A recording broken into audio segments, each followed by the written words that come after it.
काल छत्रपती शिवाजी महाराजांची जयंती संपूर्ण राज्यभर जयंती साजरी करण्यात आली, परंतु नागपूरमध्ये त्याला गालबोट लागलं. कारण त्याला कारण होतं औरंगजेबाची कबर हटवण्यात यावी. या मागणीसाठी नागपुरातील शिवाजी पुतळा चौकात विश्व हिंदू परिषद व बजरंग दलातर्फे सोमवारी सकाळी आंदोलन करण्यात आलं. यावेळी औरंगजेबाच्या प्रतिकात्मक पुतळ्याचं दहन करण्यात आलं, तसेच पोस्टर फाडण्यात आले. यामुळे महाल परिसरात दिवसभर तणावाची स्थिती होती व पोलिसांचा कडेकोट बंदोबस्त करण्यात होता. सायंकाळी 2 गटात तणाव निर्माण झाला. पोलिसांना देखील धक्काबुक्की करत कपडे फाडण्याचे प्रकार झाले. छत्रपती शिवाजी महाराजांची तिथीनुसार जयंती असल्याने शिवाजी पुतळा चौकात सोमवारी सकाळपासूनच गर्दी होती. छत्रपती शिवाजी महाराजांच्या पुतळ्यापुढे विश्व हिंदू परिषद बजरंग दलातर्फे आंदोलन करण्यात आलं. औरंगजेबाची कबर शासनाने लवकरात लवकर काढावी या मागणीसाठी आंदोलन करण्यात आलं. यावेळी विहिपचे महाराष्ट्र गृहमंत्री गोविंद शेंडे उपस्थित होते. आंदोलनादरम्यान विहिप बजरंग दलाचे पदाधिकारी कार्यकर्ते सहभागी झाले होते. औरंगजेबाचा प्रतिकात्मक पुतळा यावेळी जाळण्यात आला. नागपूरसोबतच राज्यातील सर्व जिल्ह्यांमध्ये सोमवारी आंदोलन करण्यात आलं. राज्य शासनाने राज्यातील जनतेची भावना लक्षात घेऊन तातडीने या दिशेने पाऊल उचलावं अशी मागणी मात्र शिंदे यांनी केली होती. दिवसभर तणाव कडेकोट बंदोबस्त दरम्यान या आंदोलनामुळे परिसरात दिवसभरात तणावाचं वातावरण होतं. आंदोलन झाल्यानंतर देखील पोलिसांनी कडेकोट बंदोबस्त तैनात केला होता. शिवाजी पुतळा चौक, चिटणीस पार्क चौकात देखील पोलीस बंदोबस्त होता, परंतु सायंकाळी महालात तणाव सायंकाळच्या सुमारास महालातील चिटणीस पार्क तसेच गांधीगेट परिसरात 2 गटांमध्ये तणाव निर्माण झाला. काही तरुणांमध्ये वाद झाला आणि मग वेगवेगळ्या अफवा पसरत गेल्या. यामुळे मोठा जमाव परिसरात जमला. घोषणाबाजी देखील करण्यात आली आणि मग मात्र याचं पर्यवसन झालं भांडणामध्ये. एकमेकावरती दगडफेक झाली आणि नंतर पोलिसांनी मात्र हे सोडवण्याचा प्रयत्न केला तर त्यांच्यावर देखील दगडफेक झाली. या 2 पोलीस कर्मचाऱ्यांचे कपडे देखील मात्र तिथं फाडले. मग परिस्थिती लक्षात येताच चिटणीस पार्काला अतिरिक्त कुमक मागण्यात आली. काही तरुण देखील त्यावेळी जखमी झाले. मग मात्र काहींनी गाड्या पेटवल्या, एकमेकावरती दगडफेक, दुकानं पेटून दिली आणि मग त्याचं पर्यवसन झालं दंगलीमध्ये.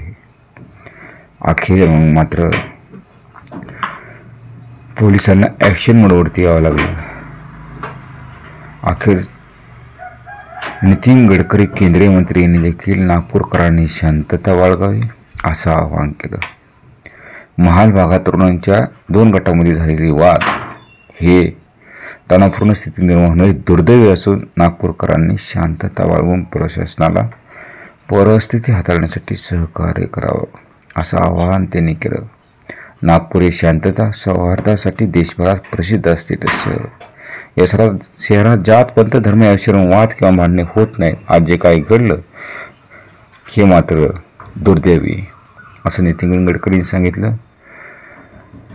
तर महाराष्ट्राचे उपमुख्यमंत्री एकनाथजी शिंदेंनी सांगितलं का जे औरंगजेबाची कबरीवरून हे वाद पेटलाय त्याविषयी आपण जरूर विचार करू, परंतु एकमेकावरती दगड फेकून मात्र चालणार नाही. उद्रेक होईल आणि त्यामधून मात्र सर्वसामान्य माणूसच त्यामध्ये चिरडलं जाईल. तेव्हा असं कोणत्याही प्रकारचं कृत्य करू नका का त्यामधून सामाजिक संतुलन बिघडेल आणि जो औरंगजेब 350 वर्ष झाले त्याला जाऊन आणि त्यानंतर जर आता डोके फोडून घेत असाल तर त्यामधून काहीच साध्य होणार नाही.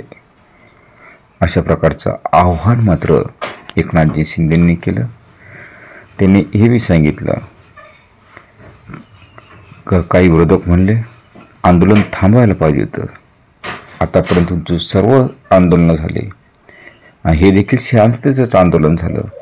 पुढे काही दगडफेक नाही केली, काय नाही, फक्त औरंगजेबाची कबर हटवा अशाच प्रकारचं आंदोलन केलं तर का त्यांनी काय कोणावरती दगडफेक केली नाही. अशा प्रकारचं स्पष्टीकरण एकनाथजी शिंदेंनी केलं. औरंगजेबाचं उदात्तीकरण कोणीही करू नये त्यांनी आमच्या धर्मावरती घाला घातलेला आहे. आणि नंतर मात्र महाराष्ट्राचे मुख्यमंत्री देवेंद्र फडणवीस बोलले का आता कोणत्याही प्रकारची मात्र कोणाची गय केली जाणार नाही. जे दंगल घडवून आणेल त्याच्या विरोधात कठोरची कठोर कारवाई मात्र केलेली आहे. अशा प्रकारचं खऱ्या अर्थाने काल नागपूरमध्ये छत्रपती शिवाजीराजे यांची काल संपूर्ण राज्यभर देशभर जयंती झाली. परंतु मात्र नागपूरमध्ये मात्र गालबोट लागलं.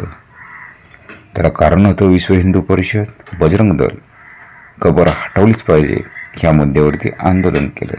आंदोलन थांबलं बी होतं, पण नंतर कसं काय हे झालं याचा तपास मात्र पोलीस करत आहेत. परंतु हे दुर्दैव आहे